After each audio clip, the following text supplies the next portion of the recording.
വേനൽക്കാല പയർ കൃഷിയാണ് ഇപ്പോൾ നടത്തിക്കൊണ്ടിരിക്കുന്നത്. അപ്പോൾ വേനൽക്കാലത്ത് ഞാൻ കൂടുതലായിട്ട് നാടൻ വിത്തുകളാണ് ഉപയോഗിക്കുന്നത്. പിടുത്തമൊക്കെ വളരെ കുറവായി. ചൂട് സമയം ആയതുകൊണ്ട് പയറൊക്കെ വളരെ പിടുത്തം കുറവാണ്. അപ്പോൾ നേരത്തെ നമ്മൾ ഇട്ടതിനകത്ത് ഒരു ഭാഗം ഇട്ടത് മുഴുവൻ തത്ത കൊണ്ടുപോയത്.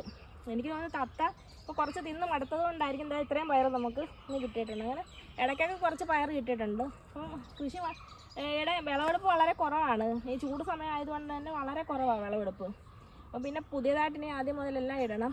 അപ്പോൾ നേരത്തെ നമ്മൾ കുറച്ച് തണ്ണിമത്തനൊക്കെ ഇട്ടിട്ടുണ്ടായിരുന്നല്ലോ, അത് വള്ളി വീശാൻ തുടങ്ങിയിട്ടുണ്ട്. പിന്നെ ഇനി കുറച്ച് ഭാഗം നമ്മൾ കഴിഞ്ഞ വിളവെടുപ്പൊക്കെ കഴിഞ്ഞല്ലോ, അപ്പോൾ അവിടെ തന്നെ കുറേ പുതിയതായിട്ട് കുറച്ച് കാര്യങ്ങളോടൊക്കെ നടണമെന്നാണ് നമ്മൾ വിചാരിച്ചിരിക്കുന്നത്. നമ്മൾ വേണ്ട ഈ പയറിന് പല അസുഖങ്ങൾ വരാറുണ്ട്. അപ്പോൾ നമ്മൾ മെയിനായിട്ട് ഇനിയിപ്പോൾ വരുന്നത് ചാഴിശല്യം നല്ലതായിട്ടുണ്ട്. അപ്പോൾ നമ്മുടെ വേനൽ കൃഷി ഒരുവിധം അവസാനിക്കാറായേ. അപ്പോൾ വേനൽ സമയത്ത് നമ്മൾ കൂടുതലും ഹൈബ്രിഡ് മാറ്റിയിട്ട് നമ്മളെ നാടനാണല്ലോ ഇടുന്നത്. അപ്പോൾ നാടൻ പയറായിട്ടിരിക്കുന്നത്. നാടൻ പയറാകുമ്പോൾ കൂടുതൽ ഇലച്ചിൽ കൂടുതലും വിളവ് കുറച്ച് കുറവുമാണ്. അപ്പോൾ ഇനിയിപ്പം ഇതങ്ങോട്ട് മാറ്റിയിട്ട് നമ്മൾ പഴയതുപോലെ തന്നെ ഹൈബ്രിഡ് പയർ ചെയ്യണം. അപ്പോൾ ഒരുവിധം എല്ലാം തീരാറായി. അപ്പോൾ കൂടുതലും കഴിഞ്ഞ തവണ നമ്മളിട്ട പയർ മൊത്തമേ കിളി കൊണ്ടുപോയതല്ലോ, കിളിയല്ല തത്ത കൊണ്ടുപോയത്. ഇപ്പം തത്ത കുറേയൊക്കെ തിന്ന് മടുത്ത് കഴിഞ്ഞിപ്പം ബാക്കി എന്താ ഇതേപോലെ കുറച്ച് പയറൊക്കെ കിട്ടുന്നുണ്ട് ഇരിക്കുന്നത്.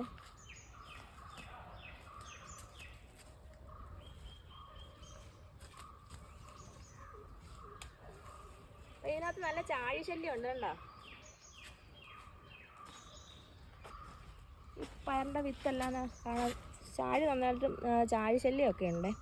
ചാഴിക്ക് നമ്മൾ ഉണക്കമീനും കഞ്ഞിവെള്ളം, ഉണക്കമീൻ, ഇതെല്ലാം പിന്നെ വേപ്പെണ്ണ ഇതെല്ലാം കൂടെ കുളിപ്പിച്ചിട്ട് അതാ സ്പ്രേ ചെയ്ത് കൊടുക്കുന്നത്. അത് കുറേ നല്ലതാണ്, ചാഴിക്ക് വളരെ നല്ലതാണ് അങ്ങനെ ചെയ്യുന്നത്.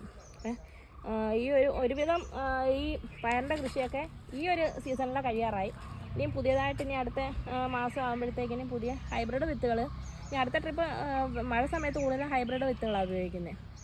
ഇത് ഞാൻ വെറുതെ പിന്നെ ഒന്ന് രണ്ടാമത്തെ ട്രിപ്പ് ഒരു തണ്ണിമത്തൻ ഇട്ട് നോക്കിയതാണ്. അപ്പോൾ മഴ ആയതുകൊണ്ട് ഇനിയും കിട്ടുമോയെന്ന് അറിയത്തില്ല.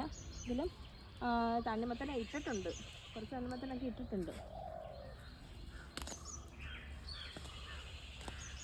ഇനി ആ ഭാഗമെല്ലാം കുറേ വൃത്തിയാക്കി എടുത്തിട്ടേ അവിടെ എല്ലാം ഇനി പഴയതുപോലെ തന്നെ കൃഷിയാക്കണം. ഇപ്പം കൃഷി വളരെ കുറവാണ്. കുറച്ച് ചൂടായതുകൊണ്ട് പയറിനകത്തൊക്കെ കാപിടുത്തമൊക്കെ വളരെ കുറവാണ്.